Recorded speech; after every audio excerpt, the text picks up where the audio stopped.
Hello everyone, সবাইকে স্বাগতম আজকের ক্লাসে। আজকে আমি আলোচনা করব এইচএসসিতে যে অণুজীব চ্যাপ্টার আছে সেটার শুধু হচ্ছে ভাইরাসের যে পার্টটা আছে সেটা আমি আলোচনা করব। তো শুরু থেকে শেষ পর্যন্ত দেখলে আশা করি সব টপিকগুলো, বইয়ের যে টপিকগুলো আছে এবং যেগুলো পরীক্ষা আসে ওই টপিকগুলো এসএসসি হোক অ্যাডমিশন হোক সম্পূর্ণ জিনিসগুলো ক্লিয়ার হয়ে যাবে।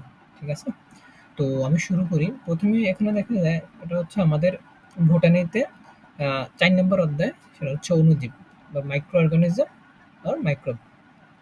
তো এখানে আমরা অণুজীবের ২ টা পার্ট আছে, সেটা হচ্ছে একটা ভাইরাস আর একটা হচ্ছে ব্যাকটেরিয়া, মেইন ২ টা পয়েন্ট। আর এই অণুজীবের ভিতরে হচ্ছে আ যে পয়েন্টগুলা আরকি ভিতরে থাকে সেটা হচ্ছে ব্যাকটেরিয়া, মাইক্রোপ্লাজমা, অ্যাক্টিনোমাইসিটিস প্রভৃতি অণুজীবের অন্তর্ভুক্ত। মানে এগুলো হচ্ছে অন্তর্ভুক্ত। মেইন পয়েন্ট যেটা একটা হচ্ছে ভাইরাস আর একটা হচ্ছে ব্যাকটেরিয়া। আমরা হচ্ছে এই ২ টা জিনিস নিয়ে বেশি আলোচনা করব। আরেকটা পার্ট আছে সেটা হচ্ছে ম্যালেরিয়া। ম্যালেরিয়া নিয়ে আমরা পরে আলোচনা করব। প্রথমে হচ্ছে আমরা আসি ভাইরাস নিয়ে। তো এখানে হচ্ছে অণুজীবের অনেক বিজ্ঞানীর নাম আছে। ঠিক আছে? তো আমরা হচ্ছে ১ম লাইনটা বলি। যেসব জীব খুবই ক্ষুদ্রাকার এবং অণুজীব যন্ত্র ছাড়া ভালো দেখা যায় না, তাদেরকে অণুজীব বলা হয়। ঠিক আছে? আর এই জীববিজ্ঞানের যে শাখায় অণুজীব সম্বন্ধে আলোচনা করা হয় সেটা হচ্ছে মাইক্রোবায়োলজি বা অণুজীব তত্ত্ব। ঠিক আছে? এরপরে যে ছকটা আছে এখানে, এই যে এখানে একটা হচ্ছে অধ্যায়ের পাঠগুলো পড়ে শিক্ষার্থীরা যা যা শিখবে, আর একটা হচ্ছে পাঠ পরিকল্পনা। এখানে কথাগুলো খুবই গুরুত্বপূর্ণ। সেটা হচ্ছে এখানে যে টপিকগুলো আছে, এখানে যে টপিকগুলো আছে, ভাই তুমি যদি এখানে এই টপিকগুলো ভালো করে সিলেক্ট করে পড়ো, তোমার এইচএসসিতে ভালো করবে, অ্যাডমিশনে ভালো করবা। কারণ এর বাইরে তারা কোনো কোশ্চেনে দেয় না। এখানে দেখো ভাইরাসের বৈশিষ্ট্য, গঠন, গুরুত্ব, এটা যদি তুমি একটা টপিক আজকে পড়লা, এটা কালকে পড়লা, এরকম ধরে ধরে যদি টপিকগুলো পড়ো, সবগুলো আর কি একেবারে কমপ্লিট হয়ে যাবে। পরে আর কি দ্বিধাদ্বন্দ্ব থাকতে হবে কিনা যে আমি অণুজীব চ্যাপ্টার ওই টপিক পড়ে আসি না, এই টপিক পড়ে আসি না। এই টপিকগুলো ধরে যেই টপিকটা পড়বা ওই টপিকটা একটা টিক চিহ্ন দিয়ে দেবা, শেষ। এভাবে আর কি এই টপিক অনুসারে ধরে পড়বা। ঠিক আছে? এর বাইরে কোনো কোশ্চেন আসে এই টপিকের বাইরে। প্রতিটা চ্যাপ্টারের ক্ষেত্রে সেম কথা। ঠিক আছে? এরপরে চলে আসি আমরা ভাইরাসে। ভাইরাস কি? ভাইরাস অর্থ আমরা সবাই জানি, এই ভাইরাস অর্থ বিষ। অর্থাৎ এটা হচ্ছে অতি আণুবীক্ষণিক। ঠিক আছে? যেটা হচ্ছে ইলেকট্রন অণুবীক্ষণ যন্ত্রের সাহায্যে দেখতে পাই। হ্যাঁ? আ আল্ট্রা মাইক্রোস্কোপ যেটা। আর এটা হচ্ছে ভাইরাস হলো নিউক্লিক অ্যাসিড ও প্রোটিন দিয়ে গঠিত রোগ সৃষ্টিকারী অতি আণুবীক্ষণিক বস্তু, অর্থাৎ নিউক্লিক অ্যাসিড এবং প্রোটিন এর সমন্বয়ে এই ভাইরাস গঠিত। ঠিক আছে? এটা হচ্ছে, তারপর হচ্ছে আমরা হচ্ছে বিভিন্ন বিজ্ঞানীদের কিভাবে ভাইরাসের বিভিন্ন যে ভাইরাসগুলো আছে সেগুলো কিভাবে আবিষ্কার করছে সেটা না জানবো। প্রথমে হচ্ছে আমাদের টিএমবি এখানে আসছে, এই যে টিএমবি। টিএমবি এটা আবিষ্কার করছে হচ্ছে স্টেনলি। ঠিক আছে? টিএমবি আবিষ্কার করছে কি? স্টেনলি। এটার পূর্ণরূপ হচ্ছে টোবাক্কো মোজাইক ভাইরাস। আর এডওয়ার্ড জেনার যিনি আছেন, উনি হচ্ছে প্রথম ভাইরাসগুলোতে বসন্ত রোগের কথা উল্লেখ করেন, অর্থাৎ এডওয়ার্ড জেনার। ঠিক আছে? এরপরে হচ্ছে যে বিজ্ঞানীটা আছে সেটা হচ্ছে ভাইরাসের আবিষ্কারক। এখন বলতে পারো ভাই ভাইরাসের আবিষ্কারককে, সেটা হচ্ছে দিমিত্রি আইভানোভস্কি। ঠিক আছে? এই হচ্ছে দিমিত্রি আইভানোভস্কি। এরপরে আরেকটা ভাইরাস আছে এইচআইভি, এটা খুবই গুরুত্বপূর্ণ, অর্থাৎ হিউম্যান ইমিউন ডিফিসিয়েন্সি ভাইরাস। এটা আবিষ্কার করছে হলো গ্যালো। এই গ্যালো, এই গ্যালো যেটা আবিষ্কার করছে সেটা হচ্ছে এইচআইভি ভাইরাস আবিষ্কার করে। তারপরে হচ্ছে আরেকটা মতবাদ হচ্ছে ভাইরাস ইজ ভাইরাস। এটা মতবাদ দিছে হচ্ছে লৌফ। এটাও আমরা এখানে পাওয়া যাব। লৌফ কি জানো? এই যে লৌফ মানে ভাইরাস জীব নয়, জড়বস্তু নয়, ভাইরাস ভাইরাসে, এটা দিছে লৌফ। আর এটা হচ্ছে ভাইরোলজির জনক, সেটা হচ্ছে তাও কি স্টেনলি, যেটা হচ্ছে আমরা এখানে পেয়ে যাবো। তো হচ্ছে আমি যতগুলা বিজ্ঞানীর নাম বললাম, এগুলো খুবই গুরুত্বপূর্ণ। যেমন হচ্ছে টোবাক্কো ম্যাজিক আবিষ্কার করছে কে? তারপর ভাইরাস আবিষ্কার করছে কে? হ্যাঁ, ভাইরাসের রাসায়নিক প্রকৃতি বর্ণনা করছে কে? এইচআইভি আবিষ্কার করছে কে? লৌফ। তারপর হচ্ছে কি বলছে? ভাইরোলজির জন্য। অর্থাৎ আমি যতগুলো পড়ছি ঘুরে ফিরে হচ্ছে এখান থেকে বেশিরভাগ প্রশ্ন চলে আসে। ঠিক আছে? এই জন্য এখানে দাগানো লাইনগুলো পড়লে আশা করি হয়ে যাবে। এরপরে আমরা চলে আসি হচ্ছে ভাইরাসের যেই আকৃতি নিয়ে। ঠিক আছে? আমরা সবাই মনে রাখবো ভাইরাসের যে আকৃতি, এই আয়তন এবং আকৃতি। আয়তন হচ্ছে 12 থেকে 30 ন্যানোমিটার। ঠিক আছে? এখানে ভাইরাসের যে 30 ন্যানোমিটার, 12 ন্যানোমিটার হচ্ছে যেটা পোলিও ভাইরাস ওইটা, আর যেটা 30 ন্যানোমিটার এটা হচ্ছে টিএমবি, টোবাক্কো মোজাইক ভাইরাস। এটা এখানে আছে। হ্যাঁ, এই যে এখানে আছে। এটা হচ্ছে টোবাক্কো মোজাইক ভাইরাস। এরপরে আরেকটা আছে, সেটা হচ্ছে ক্ষুদ্রতম ভাইরাসের নাম কি? এটা কোশ্চেনটা করতে পারে। সবচেয়ে ক্ষুদ্রতম ভাইরাসের নাম কি? সেটা হচ্ছে ফুট অ্যান্ড মাউথ ভাইরাস। সেটা কোথায় হয়? এটা হচ্ছে গবাদি পশুতে হয়। ঠিক আছে? ক্ষুদ্র ভাইরাস। এই যে গবাদি পশু ফুট অ্যান্ড মাউথ রোগ সৃষ্টিকারী ভাইরাসের সবচেয়ে ক্ষুদ্র, যেটা হচ্ছে গবাদি পশুতে দেখা যায়। আর এটা হচ্ছে 8 থেকে 12 ন্যানোমিটার। তো এটাও খুবই গুরুত্বপূর্ণ, আশা করি করে ফেলবা। ঠিক আছে? আর এই যে স্টেনলি হচ্ছে বায়োলজির জনক। ওকে, এরপরে আমরা চলে আসি ভাইরাসের বিভিন্ন আকৃতির ভাইরাস। যেমন দেখো টোবাক্কো মোজাইক যেটা, এটা হচ্ছে দণ্ডাকার ভাইরাস। তারপর হচ্ছে বর্তুলাকার যেটা টিআইবি, ওই দিন সরবুজ পরে আসছি আমরা। হ্যাঁ, টিআইবি ভাইরাস এই আকৃতির। এরপরে সবচেয়ে পরিচিত যে ভাইরাসটা গুরুত্বপূর্ণ সেটা হচ্ছে টিটু ফাস ভাইরাস। এটা হচ্ছে ব্যাঙাচি আকৃতির। এই যে দেখছো এগুলো স্পাইক, উপর হচ্ছে মাথা, লেজ, কলার এগুলো থাকে। তারপর হচ্ছে টি4 ভাইরাস, দেখতে এরকম। টি6, হ্যাঁ। তারপর হচ্ছে পোলিও ভাইরাস। মনে রাখবো হচ্ছে আমরা কি বলি? পোলিও গুলিও। কোন একটা কিছু গোল থাকলে সেটা আমরা কি বলি? গুলিও। তো পোলিও গুলিও মানে পোলিওর আকার হচ্ছে গোলাকার। এভাবে মনে রাখবা। এরপরে যেটা আছে সেটা হচ্ছে ভ্যাকসিনিয়া ভাইরাস। যেটা ভ্যাকসিনিয়া ভাইরাস সেটা হচ্ছে পাউরুটি আকার। অর্থাৎ উপরে যে আবরণটা থাকে, এই যে উপরে এটা হচ্ছে আবরণ, আর এটার ভিতরে যেটা থাকে এই যে এটা হচ্ছে কি ডিএনএ। ঠিক আছে? এরপরে হচ্ছে ইনফ্লুয়েঞ্জা ভাইরাস। দেখো এটা কত এখানে আকার কি পেঁচানো। এটা হচ্ছে ডিম্বাকার, ডিমের মতন এটির ভিতরটা। তো এটা হচ্ছে ইনফ্লুয়েঞ্জা ভাইরাস। তারপরে হচ্ছে এইচআইভি। এইচআইভি কি? গোলাকার ভাইরাস। গোলাকার ভাইরাস না? এরপরে হচ্ছে ইবোলা ভাইরাস, যেটা হচ্ছে ফেটে যায়, আমাদের দেহ কি ফেটে যায়, এটা হচ্ছে ইবোলা ভাইরাস। এরপর হচ্ছে এডিনো ভাইরাস। ঠিক আছে? এটা হচ্ছে বেনজিন পড়ছি না আমরা, বেনজিনের মতো দেখতে অনেকটা। এরপর হচ্ছে করোনা ভাইরাস। করোনা ভাইরাস নিয়ে আমরা সবাই জানি, কারণ এটা একটা মহামারী ছিল। এটার উপরে যেটা দেখো envelope protein, membrane protein, spike protein, nucleocapsid যেটা ভিতরে থাকে, লিপিড প্রোটিন যেটা বাহিরে থাকে। ঠিক আছে?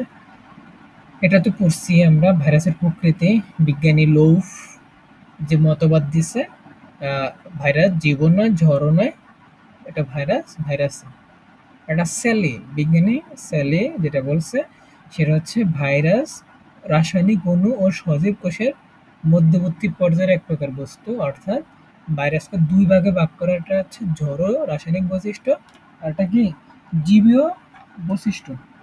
এই দুই ভাগে হচ্ছে ভাইরাসকে ভাগ করা যায়। তো আমি এগুলাকে একবার খুব সুন্দর করে পড়িয়ে যাই, মনোযোগ সহকারে ভিডিওটা দেখব। ঠিক আছে? তো প্রথমে হচ্ছে যেটা আছে ঝরিয়া বৈশিষ্ট্য। হ্যাঁ, ভাইরাস অকোষীয়। অকোষীয় মানে কি? এটা কোনো কোষ নাই। হ্যাঁ, তারপর হচ্ছে এটা অতি আণুবীক্ষণিক, অর্থাৎ মাইক্রোস্কোপ যন্ত্রের সাহায্যে দেখতে হয়। এরপরে এখানে কি এদের সাইটোপ্লাজম, কোষ ঝিল্লি, কোষ প্রাচীর, রাইবোজোম, মাইটোকন্ড্রিয়া এসব নেই। অর্থাৎ বিপাকীয় এনজাইম যেটা আছে ওটা নেই। ঠিক আছে? এরপরে ২ নম্বরের যে পয়েন্ট আছে সেটা হচ্ছে এদের নিজস্ব কোনো বিপাকীয় এনজাইম নেই, খাদ্য গ্রহণ করে না, ফলে পুষ্টিও ক্রিয়া করে না। ঠিক আছে? এরপরে ভাইরাসের জীবকোষ সাহায্য, যারা স্বাধীনভাবে প্রজননক্ষম নয়। এরপরে পয়েন্ট হচ্ছে ব্যাকটেরিয়া রোধক ফিল্টারে ভাইরাস ফিল্টারযোগ্য নয়। ঠিক আছে? মানে ব্যাকটেরিয়া রোধক ফিল্টারে ভাইরাস ফিল্টারযোগ্য নয়। ভাইরাসকে ফিল্টার করা যায় না। এটা বোঝাইছে। আরেকটা হচ্ছে ভাইরাস কেলাসিত করা যায়, সেন্ট্রিফিউজ করা যায়, ব্যাপন করা যায়, পানির সাথে মিশে সাসপেনশন তৈরি করা যায়, ত্বরণীকরণ করা যায়। এরপরে জীবকোষের বাইরে ভাইরাস রাসায়নিক কণার মতো নিষ্ক্রিয়। ঠিক আছে? এরপরে হচ্ছে যেটা আছে, বাইরের দৈহিক বৃদ্ধি নেই। তারপর হচ্ছে নিউক্লিক অ্যাসিডের সমাহার মাত্র।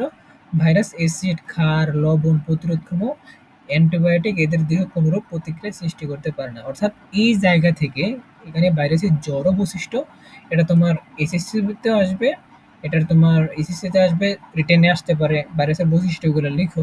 আরেকটা আসতে পারে, অ্যাডমিশনে আসতে পারে, এখান থেকে এমসিকিউ করতে পারে। তোমার মেডিকেলে কি এমসিকিউ করবে সেটা হচ্ছে এখান থেকে 4টা পয়েন্ট যেকোনো দিয়ে দিবে, বলবে কোনটি ভাইরাসের ঝড় বৈশিষ্ট্য নয়। হ্যাঁ, এখান থেকে দিতে পারে কোনটি ভাইরাস জীবী বৈশিষ্ট্য নয়, এরকম কোশ্চেন দিতে পারে। হ্যাঁ, তো আমি যদি একটু সামারি করি, সেটা প্রথম হচ্ছে ধরো ঝড় বৈশিষ্ট্য অকোষীয়, যেটা কোষ নেই। তারপর হচ্ছে আণুবীক্ষণিক, তারপর বিপাকীয় এনজাইম নেই, স্বাধীনভাবে প্রজননক্ষম নয়, কেলাসিত, ব্যাপন, সেন্ট্রিফিউজ করা যায়, কিন্তু ফিল্টারযোগ্য নয় ভাইরাস। এটা হচ্ছে ঝড় বৈশিষ্ট্য। আরটা হচ্ছে কি দৈহিক বৃদ্ধি নেই। ঠিক আছে? এরপরে আমরা চলে আসবো ক্ষতে, যেটা হচ্ছে ভাইরাসের জীবীয় বৈশিষ্ট্য। ফার্স্ট অফ অল যেটা আছে সেটা হচ্ছে সংখ্যা বৃদ্ধি করতে পারে। কোষের অভ্যন্তরে ভাইরাস সংখ্যা বৃদ্ধি করতে পারে। অর্থাৎ একটার থেকে আরেকটা, আরেকটা থেকে আরেকটা, এরকম সংখ্যা বৃদ্ধি করতে পারে অসংখ্য। এরপরে দুই নম্বর যেটা আছে, নতুন সৃষ্ট ভাইরাসের মৃত ভাইরাসের বৈশিষ্ট্য বজায় থাকে। অর্থাৎ একটা ভাইরাস তার অনুরূপ ভাইরাস সৃষ্টি করতে পারে। ঠিক আছে? মানে কপি আছে না, ধরো এরকম কপি করে না, এই দিন আমি কপি করলাম ইমেজটা, এটা আমি আরেক জায়গায় পেস্ট করে দিলাম, পেস্ট করলে ঠিক এই পেস্টটা ওইখানে চলে যাবে। এরকম ভাইরাস কি করে, অনুরূপ, নিজের অনুরূপ আরেকটা ভাইরাস সৃষ্টি করতে পারে। এরপর হচ্ছে ভাইরাস হচ্ছে ডিএনএ এবং আরএনএ দিয়ে গঠিত। ঠিক আছে? এরপর হচ্ছে পরিব্যক্তি প্রজনন ঘটে, ওই জানো, এই পরিব্যক্তি এবং প্রজনন যেটা হচ্ছে মিউটেশন এন্ড ভ্যারিয়েশন তৈরি করতে সক্ষম। এরপর ভাইরাস বাধ্যতামূলক পরজীবী। ঠিক আছে? এরপর জিনগত পুনর্বিন্যাস ঘটে। এই পয়েন্টগুলো পড়লে আশা করি আর লাগবে না। আর হচ্ছে তোমরা এটা খুব সুন্দর করে রিডিং দিয়ে দেবো। আর পরীক্ষা এটা আসবে যে ভাইরাসের ঝড় বৈশিষ্ট্য, জীবী বৈশিষ্ট্য লিখো, এরকম করে কোশ্চেন আসবে এমসিকিউতে, সৃজনশীল কোশ্চেন আসবে। আর হচ্ছে যেটা হচ্ছে এমসিকিউতে আসবে, এখানে দিয়ে দিবে কোনটি ভাইরাসের জীবী বৈশিষ্ট্য নয়, একটা দিয়ে দিবে বাধ্যতামূলক পরজীবী, পরিব্যক্তি, প্রক্ষরণ, আর একটা দিয়ে দিবে হচ্ছে এখান থেকে যে ভাইরাস ফিল্টার যোগ্য নয়। অর্থাৎ কম্বিনেশন করে এটা করে ফেলবা। ঠিক আছে? এরপরে আমরা চলে আসবো হচ্ছে ভাইরাসের গঠন নিয়ে। আমরা কি পড়ছি একটু আগে, সেটা হচ্ছে ভাইরাসে কি নিউক্লিক অ্যাসিড দিয়ে গঠিত না, নিউক্লিক অ্যাসিড আর হচ্ছে কি প্রোটিন দ্বারা। নিউক্লিক অ্যাসিড আমি সংক্ষেপে লিখি, নিউক্লিক অ্যাসিড আর হচ্ছে প্লাস প্রোটিন। এই নিউক্লিক অ্যাসিড আর হচ্ছে প্রোটিন দিয়ে এই ভাইরাস গঠিত। তো এখন নিউক্লিক অ্যাসিড বলতে আমরা কি বুঝি, এই নিউক্লিক অ্যাসিড বলতে আমরা কি বুঝি, এটা হচ্ছে ডিএনএ, হ্যাঁ ডিএনএ, আর এটা হচ্ছে কি আরএনএ। আর প্রোটিন মানে কি, যে কোনো একটা আমরা কি প্রোটিন বলতে কি বুঝি আমরা, আবরণ না, হ্যাঁ, এই একটা আবরণ। এই হচ্ছে আমাদের ভাইরাসের যে নিউক্লিক অ্যাসিড এবং প্রোটিন। ঠিক আছে? এটা আমি একমাত্র পড়িয়ে দিলাম। এরপরে কেন্দ্রীয় বস্তু হচ্ছে নিউক্লিক অ্যাসিড, যেটা ডিএনএ এবং আরএনএ সাধারণত একসাথে অবস্থান করে না। ক্যাপসিড দ্বারা পরিবেষ্টিত কেন্দ্রীয় নিউক্লিক অ্যাসিড বা নিউক্লিক অ্যাসিড অঞ্চলকে নিউক্লিয়েট তুল্য বলা হয়। এরা হচ্ছে ভিতরে থাকে। এরপর হচ্ছে ক্যাপসিড। ক্যাপসিড যেটা হচ্ছে প্রোটিন আবরণ। আর এটা ক্যাপসিডের অনেকগুলা ইউনিট থাকে, এগুলাকে বলা হয় ক্যাপসোমিয়ার। হ্যাঁ, ঠিক আছে? আমি যদি আরেকটা চিত্র আঁকি তাহলে একটু ক্লিয়ার পাওয়া যায়, এগুলো অনেক কিছু বুঝে যাবা। এখানেই বুঝিয়ে দিই, এই যে এই চিত্রটা আছে না, এই চিত্রটা দিয়ে বুঝিয়ে দিই। উপরে যে আবরণটা আছে এখানে, এই যে ঘাস অনেকগুলা চিরুনির মতো দেখতে না এগুলা, চিরুনির মতো, এটা হচ্ছে অ্যানবেল। হ্যাঁ, তারপর হচ্ছে স্পাইক, এই যে চিরুনির পাশে মধ্যকার যেটা এই যে কালো, এটাই বলে অ্যানবেল। স্পাইক যেটা, এটা হচ্ছে কি কাটার মতো না, হ্যাঁ, কাটার মতো, এগুলা সবগুলো হচ্ছে স্পাইক। আর হচ্ছে ক্যাপসিড, যেটা হচ্ছে উপরের আবরণ। আর ক্যাপসিডের এই প্রতিটা সাব ইউনিটের এই ভিতরে, হ্যাঁ, এই দিন এরকম এই এই এগুলো একটা হচ্ছে ক্যাপসিড। আর এগুলোর প্রতিটা সাব ইউনিটকে বলা হয় কি ক্যাপসোমিয়ার। এটা কিন্তু পরীক্ষায় অনেক আসে এমসিকিউতে, ঠিক আছে। এরপর হচ্ছে ভিতরে যেগুলো আছে এটা হচ্ছে নিউক্লিক অ্যাসিড, যেটা আমরা বর্তমানে পড়ছি সেটা হচ্ছে ভাইরাসের অন্তর্গত। ওকে, এটা পড়ে নেব আমি সবকিছু, এখানে যা বলছি এখানে এখানে একটা আলোচনা করা আছে, ঠিক আছে। এই হচ্ছে কথা। আরেকটা আছে বহিস্থ আবরণ। হ্যাঁ, বহিস্থ আবরণী ভাইরাস, যেটা হচ্ছে influenza virus, herpes virus, SIV, corona ইত্যাদি। এরপর হচ্ছে লিপিড বা লিপোপ্রোটিন স্তরের এককে প্যাপুলিমেয়ার বলা হয়। প্যাপুলিমেয়ার কোনটা? সেটা হচ্ছে এই যে এখানে থাকে প্যাপুলিমেয়ারটা, এই যে এদিকে, এখানে ড্রয়িং করা দেয় নাই, এগুলো আমাকে দেখা যাচ্ছে না। হ্যাঁ, আর লিপোপ্রোটিন আবরণ বিশিষ্ট ভাইরাসকে লিপোভাইরাস বলা হয়, ঠিক আছে। অ্যানবেলভিন ভাইরাসকে নগ্ন ভাইরাস বলা হয়, মানে যেটার কোনো বীজ টিজ কিছুই নেই, সেটাই নগ্ন ভাইরাস এরকম। এরপরে চলে আসি হচ্ছে ভাইরাসের শ্রেণীবিন্যাসের যে ভিত্তিগুলো আছে, প্রকারভেদ, হ্যাঁ, কোনটা কি দণ্ডাকার কি আকার সেটা, ঠিক আছে। সেটা হচ্ছে ভাইরাসের আকার, আকৃতি, বহিরাবরণ, জিনোমিক গঠন, ডিএনএ, আরএনএ কিভাবে তাদের জিনোম রেপ্লিকেট করে, এটা আর কি কতক্ষণ আমি আলোচনা করব, ঠান্ডা মাথায় বোঝার চেষ্টা করব, ঠিক আছে। প্রথমে চলে আসি আমরা হচ্ছে দণ্ডাকার ভাইরাস। ভাই দণ্ডাকার ভাইরাস কি? একটা কি, এটা কি দণ্ডের মতো না? আরে সরি, এই এটা কি দণ্ডের মতো, এটা কি দণ্ডাকার ভাইরাস। দণ্ডাকার ভাইরাস আমরা কিভাবে মনে রাখতে পারি? এটা হচ্ছে এটিএম। আমরা আমাদের এটিএম কার্ড আছে না, এটিএম, এই ধরো এ এ টি এম, আর এটা যে দণ্ডাইক্যা দিই, তারপর মনে রাখবে এটা কি দণ্ডাকার ভাইরাস, ঠিক আছে। এটিএম, এটিএম এ দিয়ে কি হয়? এ দিয়ে হয় আলফা আলফা, ঠিক আছে, আলফা আলফা। আর টি দিয়ে কি হয়? টি দিয়ে হচ্ছে টিএমবি, আমরা একটু আগে যেটা পড়ে আসছে টিএমবি। আর এম দিয়ে কি হয়? মামস, হ্যাঁ, মামস। এরপরে যেটা আছে গোলাকার ভাইরাস, হ্যাঁ, এই যে এখানে আমাদের টিএমবি শেষ, দণ্ডাকার যেটা।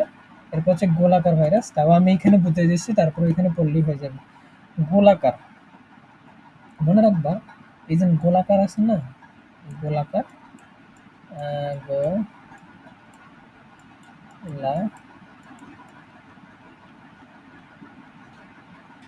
গোলাকার, যাই হোক, এটা মনে রাখবা হচ্ছে জিরো, যেহেতু depth, D E P T S, depth. ডিতে ডেঙ্গু, ডেং ডেঙ্গু, হ্যাঁ। আর ডিই, এটা হচ্ছে ডেঙ্গু।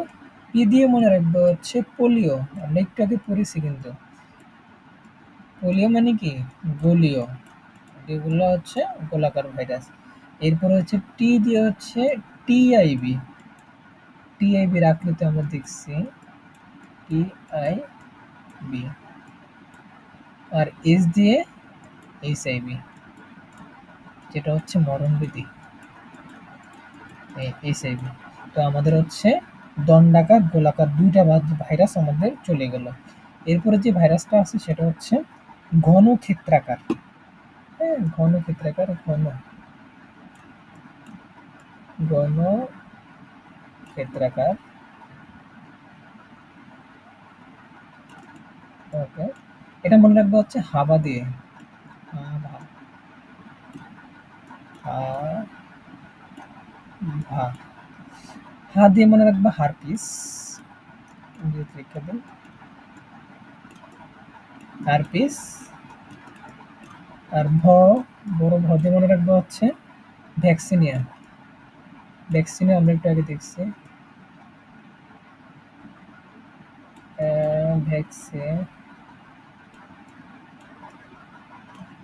ভ্যাকসিনিয়া, ঠিক আছে। আমাদের কি ভাইরাস গেল ঘনক্ষেত্রাগার, এরপর আরেকটা ভাইরাস আছে, সেটা হচ্ছে ব্যাঙাচিয়াকার, যেটা আমরা সবাই জানি T2 virus, T4 virus, T6। এটাও দেখে দিই। ব্যাঙাচিয়াকার যেটা হচ্ছে T2, সবগুলোই টি দেয়া মনে রাখবা। এটা একটু টি, ট্রিপল টি দিবা।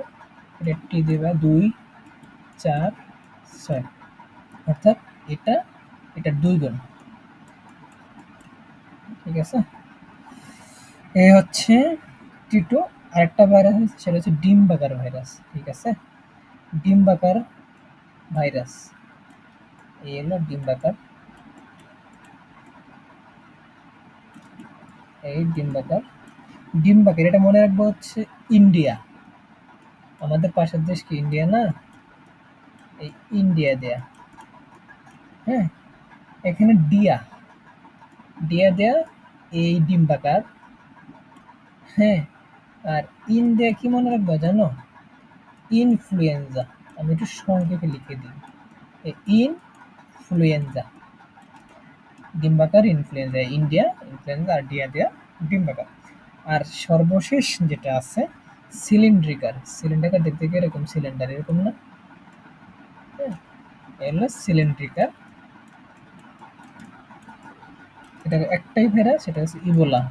এটা হচ্ছে ত্বক কি করে একেবারে ফেটে ফেলে, ফাইটা যায়, এই ইবোলা। ওকে, আমাদের তাহলে ভাইরাসের যে আকৃতি সবগুলো আমাদের এখানে পড়া শেষ। তুমি এখন যদি এগুলো পড়ো একবার, সব কিছু তোমার দেখবা হয়ে গেছে। এই যে আমি পড়াইছি দণ্ডাকার ভাইরাস, হ্যাঁ, এটিএম দিয়ে, গোলাকার ভাইরাস, যেটা আমি কি করছি জিরো দিয়ে, যেটা হলো ডেপথ, এখানে অন্য কিছু লিখছে। একটা গণক্ষেত্রাকার হাবা দিয়ে, ব্যাঙাচিয়াকার, হ্যাঁ, টি দিয়ে জোর। আর সিলিন্ডিকার যেটা, সেটা হচ্ছে ইবোলা। আর এটা হচ্ছে মোটরিস্টিক রোগ, তারপর হচ্ছে ডিম্বাকার ভাইরাস, এই পড়ানো হয়েছে। ডিএনএ ভাইরাস, আরএনএ ভাইরাস, এটা দিয়ে আমার ইউটিউবে একটা ভিডিও আছে, সেটা সংক্ষেপে দেখলেই হয়ে যাবে। অর্থাৎ ডিএনএ আরএনএ যেটা হচ্ছে T4/T2 ভেনিওলা হতে ফ্রান্সে গেল, এটা T4/T2 ভেনিওলা হলে ভ্যাকসিনিয়া, ভেনিওলা হতে ভেরিওলা হয় ফ্রান্সে গেল। আর একটা ভাইরাস আছে কই জানো, টিআইভি। এই তো এগুলো সবগুলো হচ্ছে ডিএনএ ভাইরাস। আর ডিএনএ ভাইরাস যেগুলো আছে সেগুলো হচ্ছে কি আরএনএ ভাইরাস, ঠিক আছে। এই হচ্ছে আমাদের ভাইরাস। এরপরে চলে যাব যেটা হচ্ছে ডিএনএ ভাইরাস, তো বললামই T4/T2, ভ্যাকসিনিয়া, হারপিস, ফুলাকার, এই। আর সবচেয়ে গুরুত্বপূর্ণ কথা হচ্ছে ডিএনএ, যেটা আরেকটু আলোচনা করি। ডিএনএ, এই ডিএনএ, এটা হচ্ছে ডিএনএ যে ভাইরাসগুলো, এটা হচ্ছে প্রাণী দেহে ঘটে, হ্যাঁ, প্রাণী দেহে। আর যেটা আরএনএ ভাইরাস, এই আরএনএ, এটা হচ্ছে উদ্ভিদ দেহে ঘটে, ঠিক আছে। এতটুকু চলে আসছি। এরপরে আর আছে ভাইরাসের পরজীবিতা। হ্যাঁ, আমাদের এতটুকুই পড়লেই হবে। আর হচ্ছে এগুলো রিডিং দেবা এমসিকিউর জন্য। খুবই star mark DNA virus, RNA ভাইরাসের মধ্যে পার্থক্য, এটা খুবই গুরুত্বপূর্ণ। তো এটা আমি একটু আলোচনা করে দিই, সুবিধা হবে। সেটা হচ্ছে যেটা আরএনএ ভাইরাস, হ্যাঁ, ডিএনএ এবং আরএনএ। তো আরএনএ মনে রাখবে হচ্ছে দণ্ডাকার, এক কথা। আরএনএ দণ্ডাকার বা সূত্রাকার। আর ডিএনএ যেটা, এটা হচ্ছে গোলাকার। এরপরে ডিএনএ কি বলছি, উদ্ভিদ প্রাণী দেহে ঘটবে। আর হচ্ছে এটা হচ্ছে উদ্ভিদ দেহে ঘটবে আরএনএ ভাইরাস, এটা প্রাণী ভাইরাস, এটা হচ্ছে উদ্ভিদ ভাইরাস। ডিএনএ দ্বিসূত্রক, আরএনএ একসূত্রক। আমি পড়ে দিচ্ছি। নিউক্লিক অ্যাসিড আরএনএ, সেটা হচ্ছে ডিএনএ, আরএনএ। আর হচ্ছে নিউক্লিক অ্যাসিড ডিএনএ, ওকে। আর যেটা হচ্ছে ডিএনএ, এটা হচ্ছে এনভেলভ থাকে, আর আরএনএ তে এনভেলভ থাকে না। তারপর হচ্ছে ডিএনএ উদাহরণ টিটু ভেরিওলা, এখানে যেগুলো আছে এগুলো, আর আরএনএ উদাহরণ হচ্ছে পোলিও মামস। এভাবে মনে রাখবো, ঠিক আছে। এরপর হচ্ছে পোষক দেহ। পোষক দেহ যেটা হচ্ছে উদ্ভিদ ভাইরাস, প্রাণী ভাইরাস, এখানে আছে, একটু ওয়েট। এই যে পোষক দেহ যে ভাইরাসগুলো আছে, প্রথমে হলো উদ্ভিদ ভাইরাস। এটা হচ্ছে ধানের টুংরো, বুঝলেন, উদ্ভিদের ভাইরাস, উদ্ভিদ ধানের টুংরো রোগে হয়, যেটা হচ্ছে উদ্ভিদ ভাইরাস হয়। আর এটা হচ্ছে প্রাণী ভাইরাস, এটা হচ্ছে ভ্যাকসিনিয়া, আর এটা হচ্ছে মামস, আর এটা হচ্ছে ব্যাকটেরিয়াফাজ, সেটা হচ্ছে টি2, টি2, টি4, টি6। আর এটা হচ্ছে সাইনোফাস, এলএলপি1, এলএলপি2, এটা হচ্ছে সায়ানোব্যাকটেরিয়াতে হয়। এই হচ্ছে আমাদের পশুর দেহ থেকে এগুলো হয়। এরপরে আরও ভাইরাস আছে, সেটা হচ্ছে ইমার্জিং ভাইরাস, এই ট্রিপল স্টার, এগুলো গুরুত্বপূর্ণ। ইমার্জিং ভাইরাস আমরা কি দিয়ে মনে রাখতে পারি? এটা হচ্ছে পশুর দেহ থেকে পরিবর্তন করে, এটা একটা ছন্দ দিই, সেটা হচ্ছে ইমার্জিং ভাইরাস। তো তো আমরা মনে রাখবো হচ্ছে CH, CHENS,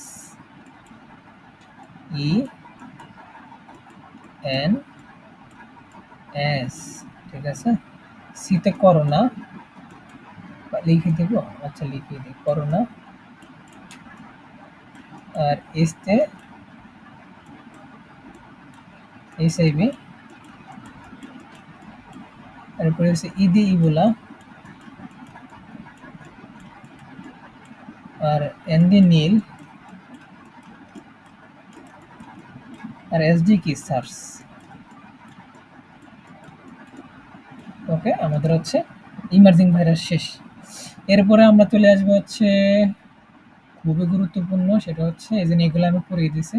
আর এই সাবভাইরাল সত্তা, এগুলো একটু পড়ে নেবা, কারণ আসতে পারে, এগুলো একটু মনে রাখবা। আমি যদি একটু টাচ করে দিই, এটা হচ্ছে ভিরুয়েটস। হ্যাঁ, ভিরুয়েট যেটা, এটা হচ্ছে সংক্রামক আরএনএ, অর্থাৎ এটা হচ্ছে হেপাটাইটিস ডি, এন ডি আছে, এই ভিরুয়েটস ড, এটা হচ্ছে, এটা দুটোর পার্থক্য আমি একটু বলে দিই। প্রিয়ন সে কি ন আছে না, প্রিয়ন মনে রাখবো, প্রিয়ন পথে, প্রিয়ন পথে প্রোটিন, এটা হচ্ছে মেটকাউতে হয়। হ্যাঁ, আর ছাগলে হয়, গরুতে হয়, ভেড়াতে হয়, এগুলাতে হয়।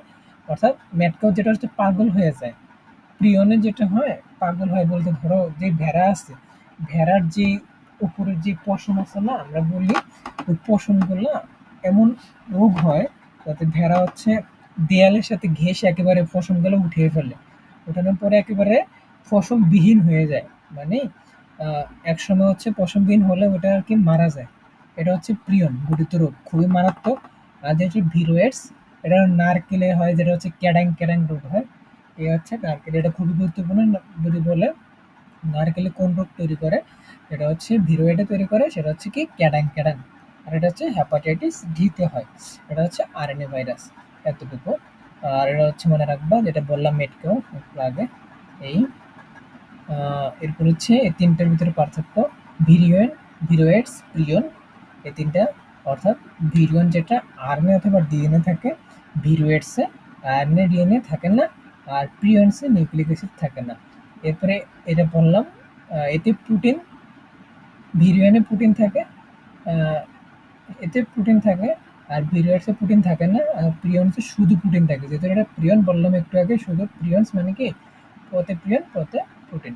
আর ভিরুয়েন্ট যেটা, এটা হচ্ছে উদ্ভিদ ও প্রাণী রোগের রোগ সৃষ্টি করে, ভিরুয়েটসে শুধু উদ্ভিদের রোগ সৃষ্টি করে, আর প্রিয়ন যেটা, ওটা হচ্ছে প্রাণী রোগ সৃষ্টি করে। অর্থাৎ প্রিয়নের যে উদ্ভিদ, এটা এখনো পর্যন্ত আবিষ্কৃত হয় নাই, শুধুমাত্র প্রাণী রোগ সৃষ্টি করে। এরপরে আমরা চলে আসবো হচ্ছে আমাদের সেই কাঙ্ক্ষিত, আমি প্রথমেই দেখাচ্ছি চিত্রের মাধ্যমে, সেটা হচ্ছে টোবাক্কো মোজাইক ভাইরাস, ঠিক আছে। দেখো, এটা একটু পেঁচানো, উপরে এটা কি, উপরে যেটা ক্যাপসিমিয়ার, ভিতরে যেটা থাকে আরএনএ, অর্থাৎ পোস্টোসিল, এটা হচ্ছে পেঁচানো, এটা হচ্ছে আরএনএ সূত্র, এই প্রতিটা। আর এখানে যেগুলো আছে সেগুলো হলো ক্যাপসিড, আর এটা যেটা আছে নিচে ক্যাপসিমিয়ার, মানে প্রতিটা সাব ইউনিট। তো আমাদের হচ্ছে টোবাক্কো মোজাইক ভাইরাসের আমরা একটু বিস্তারিত আলোচনা করে নিই। যদি আমাদের এটা রিটেনে আসে, তাহলে আমরা এটা কিভাবে করব, সেটা হচ্ছে এটার দণ্ডাকৃতি ভাইরাস, প্রস্থ দিব, পয়েন্ট আকারে দিব। আমরা হচ্ছে যদি এগুলা যদি আসে ১, হ্যাঁ, ২, প্রথমে আমরা চিত্রটা আঁকবো। চিত্র আঁকার পরে খুব সুন্দর করে এরকম করে পয়েন্ট আকারে সবকিছু দিয়ে দিব। মার্কটা ভালো করে পাওয়া যাবে। এরপরে হচ্ছে এটা বললাম প্রোটিন লবণকে ক্যাপসিড বলে, উফু একক থাকে এটা হলো ক্যাপসিমিয়ার।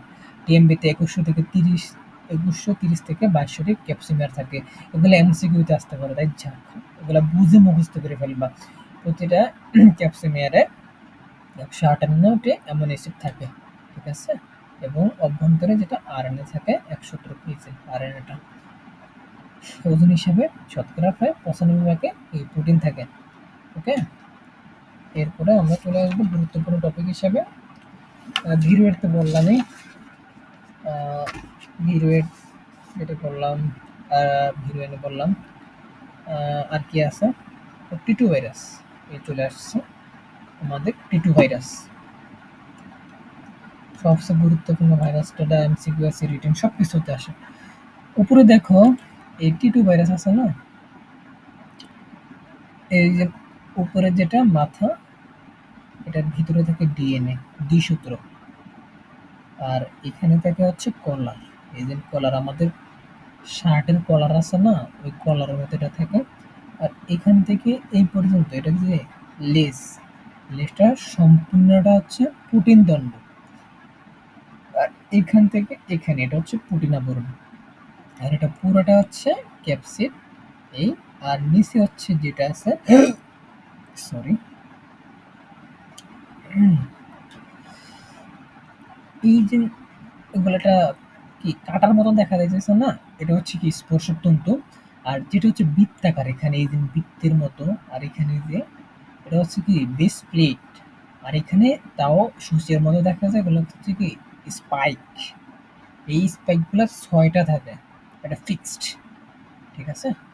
আর হচ্ছে এটা যদি আসে, এই যে আমি যা বলছি এখানে ওগুলো। টিটি ব্যাকটেরিওফাজ একটি সর্বাধিক পরিচিত ভাইরাস। এর গঠন সম্বন্ধে অপেক্ষাকৃত ভালোভাবে জানা গেছে। যেহেতু ২টা অঙ্কে ভাগ করা হয়, মাথা আর হচ্ছে লেজ। মাথাটি কি স্ফীত ও সর্বোচ্চ আকারে প্রিজমের ন্যায়। এটা কি প্রিজমের ন্যায় না? এর দৈর্ঘ্য হচ্ছে ৯৩ থেকে ১০০ ন্যানোমিটার, প্রস্থ মনে রাখবে পথে প্রস্থ পথে ৬৫ ন্যানোমিটার। থলি আকৃতি ও স্ফীত অংশের ভেতরে রিং আকৃতির দ্বিসূত্রক একটি ডিএনএ অণু পেঁচানো অবস্থায় থাকে। ৬০,০০০ জোড়া নিউক্লিওটাইড নিয়ে ডিএনএ গঠিত। ডিএনএ দৈর্ঘ্য ৫০ মাইক্রোমিটার। ক্যাপসিমিয়ারের সংখ্যা হলো ২০০০। এতে প্রায় ১৫০টি কি থাকে জিন। মাথার অধিকাংশ স্থানে কি ফাঁকা বলে মনে হয়। টিটুফাতের ডিএনএ দ্বিসূত্রক এবং মোট ওজনে ৫০%। এরপর লেজের যেটা আছে, এটাও যেভাবে পড়িয়ে দিছে এভাবে পরে করবো এখানে। আশা করি সম্পূর্ণ জিনিসটা ক্লিয়ার হয়ে যাবে। এই ঠিক আছে। এরপরে আমাদের যেটা আছে টিটু ভাইরাস আমাদের শেষ। Corona virus. করোনা এটা হচ্ছে মনে রাখবা, করোনা যেটা এটা হচ্ছে কি ভাইরাস? গোলাকার। হ্যাঁ, গোলাকার কি করোনা কি ডিএনএ ভাইরাস না আরএনএ ভাইরাস বলো তো? তুমি বলতে পারবা? করোনা অলওয়েজ হচ্ছে আরএনএ ভাইরাস, ঠিক আছে? এটা কিন্তু আমি একটু আগে বর্ণনা করে দিছি এই দিন এগুলা। তো এগুলা করে ফেলবা। একটা জিনিস কি সেটা হচ্ছে, তুমি যদি অ্যাডমিশনে থাকো, এসএসসিতে থাকো, যেখানেই থাকো, তুমি চিত্র ধরে যদি তুমি অঙ্কন করো সব কিছু, সব কিন্তু ক্লিয়ার হয়ে যাবে। মানে চিত্রটা তোমার মাথাটা শার্প দিবে। হ্যাঁ, তো চিত্রটা ভালো করে পড়ে ফেলবা, এই হচ্ছে কথা।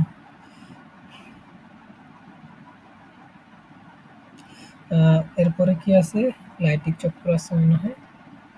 হ্যাঁ, ভাইরাসের লাইটিক চক্র যেটা আছে, এই যে এন্ডেমিক, এপিডেমিক, আর এটা হচ্ছে প্যান্ডেমিক। এটা একটু আমি যদি আলোচনা করি, মনে রাখবো ভাই, এই যেটা এন্ডেমিক আছে এটা ছোট অঞ্চলে ছড়ায়, মানে এটা ছোট অঞ্চল। আর যেটা এপিডেমিক এটা হলো বিস্তীর্ণ অঞ্চলে ছড়ায়। আর যেটা হচ্ছে প্যান্ডেমিক, হ্যাঁ, যেটা আমরা কোভিড-১৯ দেখছিলাম, মানে সব এরিয়া জুড়ে ছড়ায়। এপিডেমিকের উদাহরণ হচ্ছে মার্স, এপিডেমিকের উদাহরণ হচ্ছে ইবোলা, আর প্যান্ডেমিক হচ্ছে কি করোনা, ঠিক আছে? এরপর আমরা চলে আসবো হচ্ছে লাইটিক চক্র এবং লাইসোজেনিক চক্র, যেটাকে আমরা সবাই বলি ভাইরাসের কি সংখ্যা বৃদ্ধি। এখন যে লাইটিক চক্র, এই যে লাইটিক, লাইটিক মানে কি? কোনো একটা কি লাইটিক মানে লাইসিস, লাইসিস মানে কি ভেঙে ফেলা। আর যেটা হলো লাইসোজেনিক। হ্যাঁ, লাইসোজেনিক পরে এই যে লাইসোজেনিক, এটা মানে কি, মানে এটা ধ্বংস করে না। হ্যাঁ, ধ্বংস করে না, এটা আর কি জোড়া লেগে আলাদা হয়ে যায়।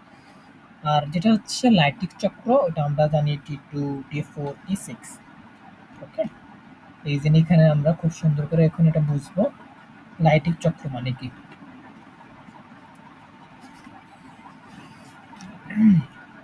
তো লাইটিক চক্র এটা হচ্ছে ধরো এই একটা ভাইরাস, প্রথমে হচ্ছে টিটু ভাইরাসটা দূর থেকে আসবে, এরপর হচ্ছে পোষক দেহের উপরে বসবে, বসার পরে এই যে টিটু ভাইরাস এটার উপরে হলো ব্যাকটেরিওফাজ, আর এটা ভিতরে হচ্ছে এটা হলো ব্যাকটেরিয়াল ডিএনএ। এখানে আসলো আমাদের, এরপরে পরবর্তী স্টেপে এটা আসলো, আসার পরে এটার ভিতরে যে ডিএনএটা, এটা সুন্দর করে ভেদ করে এটা ভিতরে চলে যেতেছে, ডিএনএটা ভিতরে ফেলে দিয়েছে। এরপরে এখানে যে উপরে আবরণটা থাকে এটা আমনে আমনে কি নষ্ট হয়ে যায়। হ্যাঁ, শূন্য ফার্স্ট দেহ, এটা হচ্ছে ফার্স্ট ডিএনএ, এটা হচ্ছে ব্যাকটেরিয়াল ডিএনএ। ঠিক আছে, এরপর হচ্ছে ব্যাকটেরিয়াল ডিএনএ খণ্ডায়ন হচ্ছে, যখন এই ডিএনএটা এটার ভিতরে চলে যায়, এটার ভিতরে এটা কি করবে, ধ্বংস করে দিবে এটার ডিএনএটা। মানে ব্যাকটেরিয়াল খণ্ডায়ন হচ্ছে মানে কি, এই ডিএনএটা এটা ধ্বংস করে দিবে। তো এটা ধ্বংস করে দিয়েছে, এর পরবর্তী স্টেপে হচ্ছে কি করবে, বিলুপ্ত বা ব্যাকটেরিয়াল ডিএনএ হবে। অর্থাৎ ফার্স্ট ডিএনএ যেটা আছে এটা কি সংখ্যা বৃদ্ধি করবে। আমি পরবর্তীতে একটু একটু করে বুঝিয়ে দেবো, সমস্যা নেই। এর পরবর্তী স্টেপে হচ্ছে যেই আহ, একটা টিটু ফার্স্ট তৈরিতে যা যা লাগে সব কিছু একত্র করবে, অর্থাৎ হেড, টেল, স্পর্শতন্তু বলো, ডিএনএ বলো, যা আছে সব কিছু কি একত্রিত করবে। এর পরবর্তী স্টেপে সেম আগের মতোই সবগুলো টি টু তো ভাস বাইরে ব্যাকটেরিয়া তৈরি হবে, এরপরে কি হবে, সবগুলো বাইরে হয়ে যাবে। ঠিক আছে,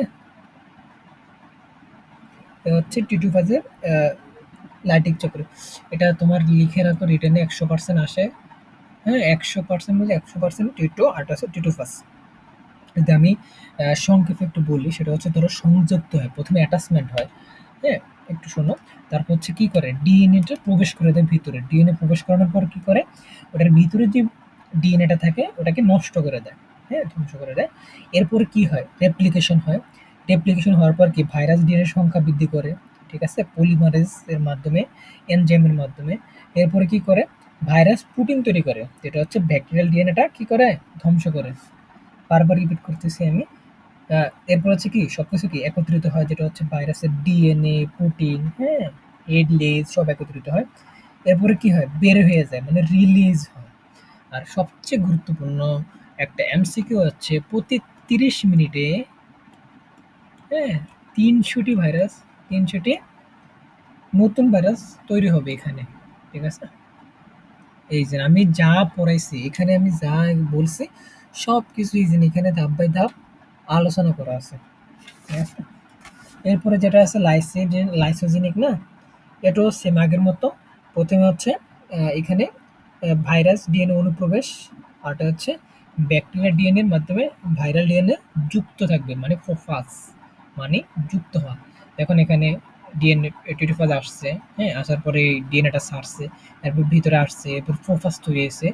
এরপরে কি করছে, এই প্রোফাজটা আবার দুটো বিভাজন করছে, যেটা হচ্ছে মাইটোসিস, মানে দ্বিবিভাজন প্রক্রিয়ায় আহ, এটা আলাদা হয়েছে। আলাদা হওয়ার পর কি করছে, মুক্ত ভাইরাল যে জিনোম আছে, হ্যাঁ, ওটা আলাদা হয়ে গেছে। এরপর আবার লাইসিসের মাধ্যমে ল্যামডাফাজ এগুলো কি বার হয়ে গেছে। তো এইগুলো হচ্ছে এখানে একবার পড়লে, আমি যেভাবে পড়াইছি এভাবে পড়লে খুব সুন্দর করে হয়ে যাবে। এরপর আমরা চলে আসি অর্থনৈতিক গুরুত্ব, 100% গুরুত্বপূর্ণ। এখানে প্রচুর এমসিকিউ আসে মেডিকেলে। হ্যাঁ, এমসিকিউ প্রচুর আসে। অর্থাৎ ভাইরাসের উপকারী অপকারী এগুলো একটু আমি যদি টাচ দিই, সেগুলো হচ্ছে, দেখো, ওয়েট, ভাইরাসের অপকারিতা। এরপরে বলবো আমার টপিক অনুসারে আমি পড়াবো, যাতে করে একটি সব কিছু আমাদের ক্লিয়ার হয়ে যায়। এটা হচ্ছে উপকারিতা, ভাইরাসজনিত রোগ। উপকারিতা হয়ে গেল, একটু সময় দিবে আমাকে।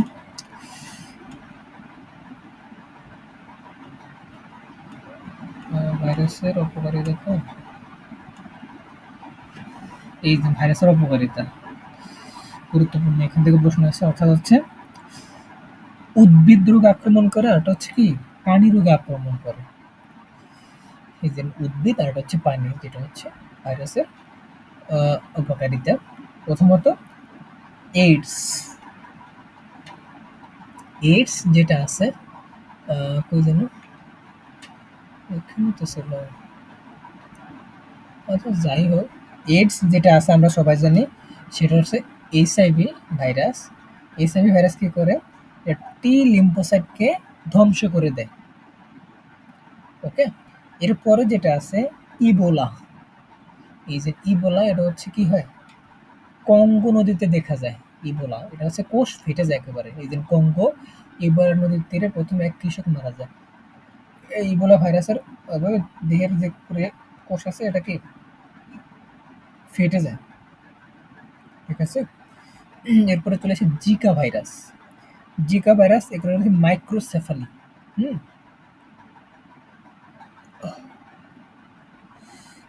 মাইক্রো চিকিৎসা ভাষায় এটাকে মাইক্রোসেফালি বলে, খুবই গুরুত্বপূর্ণ আসে। জিকা ভাইরাস হলে গর্ভবতী মহিলা আক্রমণ করে। ঠিক আছে, আর শিশুদের ধরো, আমি একটু বুঝাই, জিকা ভাইরাসটা একটু গুরুত্বপূর্ণ আছে। এই ধরো হচ্ছে জিকা, হ্যাঁ, আহ, জিকা ভাইরাস একটু বুঝার ব্যাপার আছে তো। জিকা ভাইরাস তো, তো প্রথম হচ্ছে এটা মাইক্রোপ্লেক্সাপালে, যেটা প্রথম গর্ভবতী মহিলাতে এটা আর কি সংক্রমণ ঘটায়। এই গর্ভবতী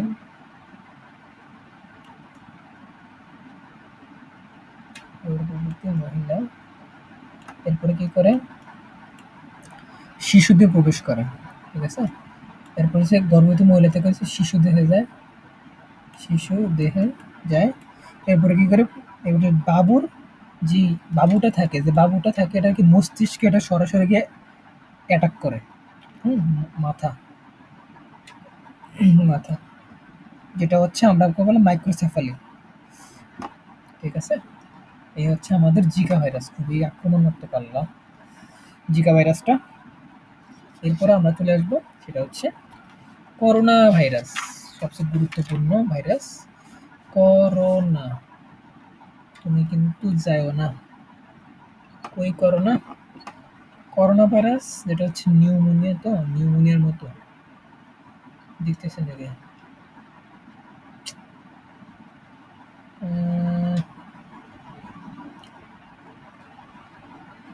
জিকা ভাইরাস, ইবোলা ভাইরাস,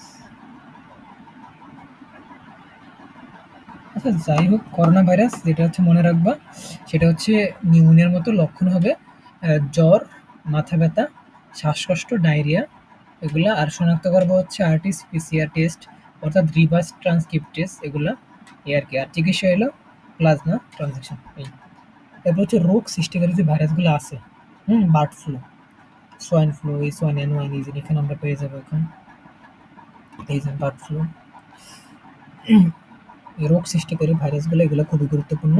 সেটা হচ্ছে H5N1, হুম, ইনফ্লুয়েঞ্জা, হ্যাঁ, বার্ড ফ্লু।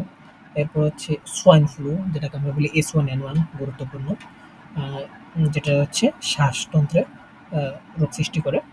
এরপর হচ্ছে ভ্যারিওলা, ভ্যারিওলা হলো দুইটা আর কি আহ, বসন্ত, ভ্যারিওলা যেটা আছে এটা হচ্ছে দুইটা বসন্ত করে।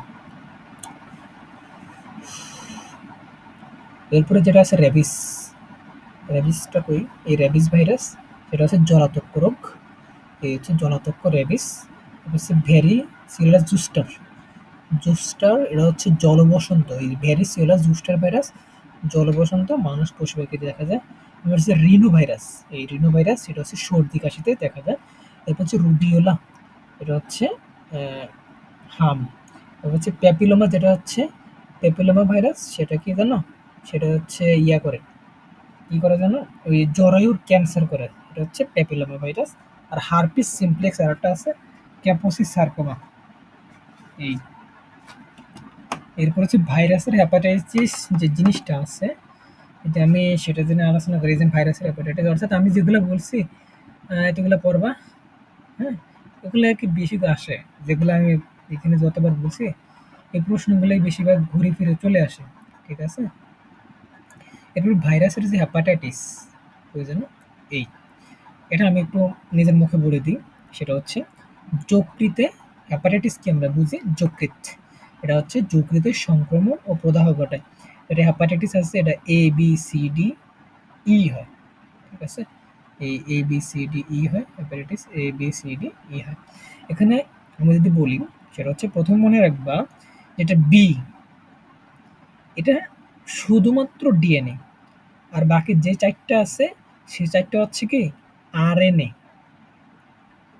আর আরেকটা জিনিস হচ্ছে, বাকি যে ৪ টা আছে, ৪ টার ভিতরে একটা, সেটা হচ্ছে তুষের আগুন, এটা হচ্ছে সি। সবচেয়ে ক্ষতিকর এটা, আর তুষের আগুনে বলা হয় সবচেয়ে গুরুত্বপূর্ণ, এই যে তুষের আগুন। এই আমার খুব সুন্দর করে আমি এখানে যা বলছি সব দেখবা এই কথার ভিতরে লুকানো আছে।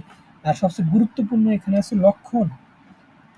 লক্ষণে দেখা দেবে হচ্ছে জ্বর, ক্ষুধা-মন্দা, বমি, প্রস্রাব, হলুদ। শেষ। দেখো, এগুলো পড়লে তুমি পাওয়া যাবে। আর হেপাটাইটিস বি নির্ণয়ের জন্য এইচআইভি সারফেস অ্যান্টিজেন পরীক্ষা করতে হবে। শেষ। এরপর হচ্ছে শনাক্ত করবা কিভাবে এটাকে। ঠিক আছে? শনাক্ত করা যায় হচ্ছে টেস্ট, যেমন আলট্রা ইএস, টিএস, বিএস, ইজি test, hepatitis B surface antigen. এগুলোর মাধ্যমে এটাকে শনাক্ত করা যায়। ঠিক আছে? এই হচ্ছে আমাদের এটা হেপাটাইটিস এই। আর আছে চিকিৎসা তো বললামই। আর চিকিৎসা, হ্যাঁ? চিকিৎসা যদি বললি, সেটা হচ্ছে মেট্রো জিন্ডোজোলা। হ্যাঁ? এখানে আছে মেট্রো জিন্ডোজোলা, ভিটামিন সি প্রভৃতি, এগুলো চিকিৎসা করা হয়। এরপরে যেটা আছে প্রতিরোধ, ভ্যাকসিন। ভ্যাকসিন নিতে হবে। ভ্যাকসিন যেটাকে বলে পেন্টাভিলেন, ৫ ডোজ নিতে হবে। পেন্টাভিলেন এটা তো আমার এটা এক্সট্রা আর কি মনে আছে এখনো। পেন্টাভিলেন ভ্যাকসিন নিতে হবে, যেটা ৫ বার খেতে হবে। ওকে? এরপর হচ্ছে ধরেন, এটা যদি আমি বলি ১ মাস, ২ মাস, ৩ মাসে এটা খেতে হয় কি জানো? এই যে ৩ টা, এই ৩ টা ১ মাস পর, পর। মানে এটা কিরকম? ১ম, ২য়, ৩য় তো? ১ম টার পরে ২য় টা ১ মাস পর, ৩য় টা পরে আবার ১ মাস পর। অর্থাৎ ৪র্থ বার ১ বছর পরে, যদি ৫ম বার হয় তাহলে ৫ বছর পরে। এরকম আরকি। ঠিক আছে? আর পেপের রিং স্পট যেটাতে বললাম, papaya ring spot virus already বলে দিছি। এই যেটা হয় পেপার রিং স্পট হচ্ছে কোনটা জানো?